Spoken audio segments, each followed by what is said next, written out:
This is a little disclaimer about the video clips used in this video. I took all these videos, yeah, they are mine, they are real, but they don't always last for exactly a precise time that I needed them to.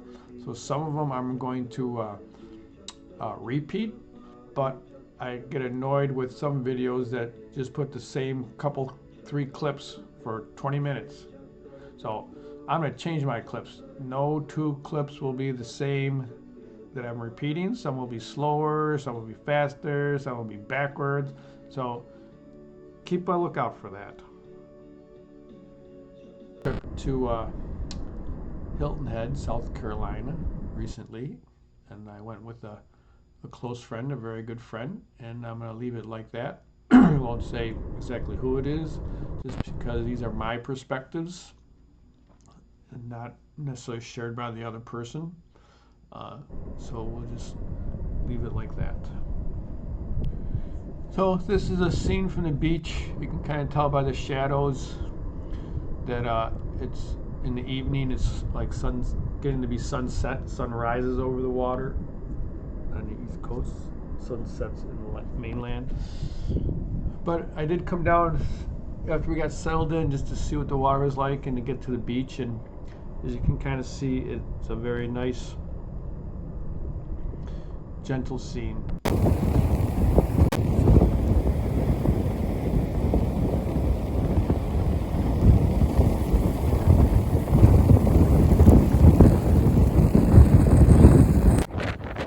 So the next one is very windy, rip current warnings, 30, 40 mile an hour winds. But I did feel guided to put my winter coat on, wrap myself in a blanket, sit on my yoga mat, and just watch the wind blow down the length of the beach. A couple of people trying to walk against the wind. I think the biggest awareness from this, I just sat for 20-30 minutes, and inside, being wrapped inside the blanket was just like stillness inside. And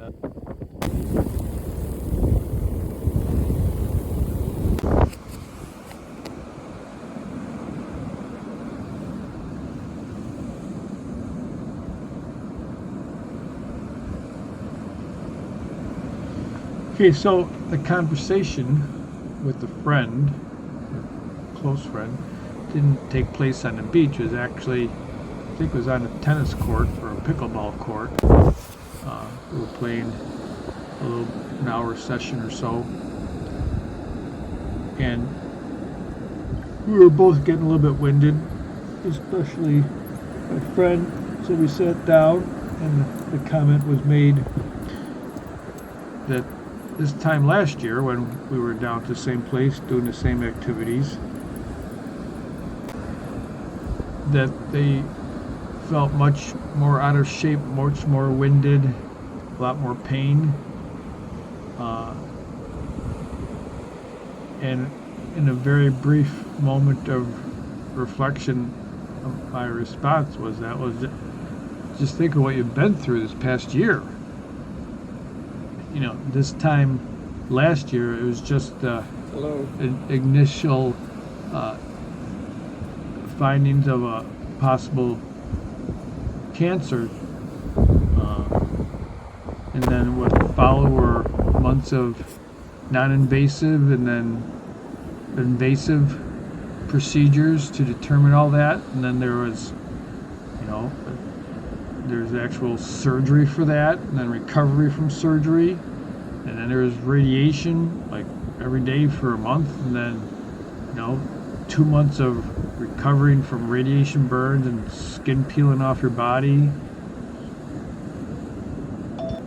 and then there's hormone treatments that started after that, which a known side effect of that is severe joint pain, knee pain, back pain, thumb pain, to the point where you can't like sit or stand or lay without some meds,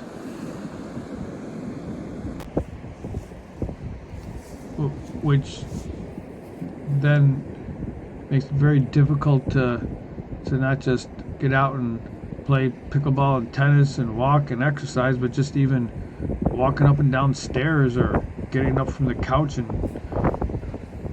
the following day was afforded a little bit of gentle time together. So how does this impact my yoga practice? I guess just being a gentleness in their life, however they need it and can use it, and then on a much deeper level,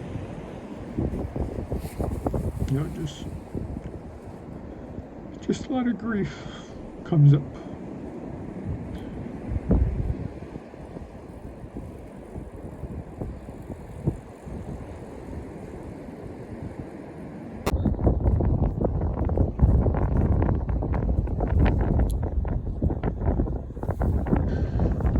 On a less windy morning, we were able to go down to the beach and take our kite and fly the kite, which is something that we like to do on the beach when we can.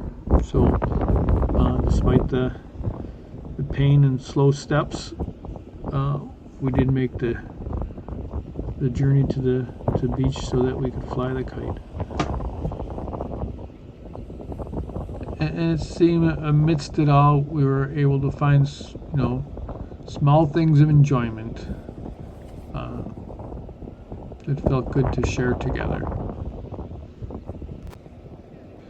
And one of the interesting things with this kite that we've flown for a few years now is that it seems to take off, fly for 30 seconds, and then dive back down and crash, flip on its back, and take off on its own again, and then it's happy. It doesn't like to fly the way that the directions say to fly it. It likes to be flown upside down for some reason, but it's very happy and stable.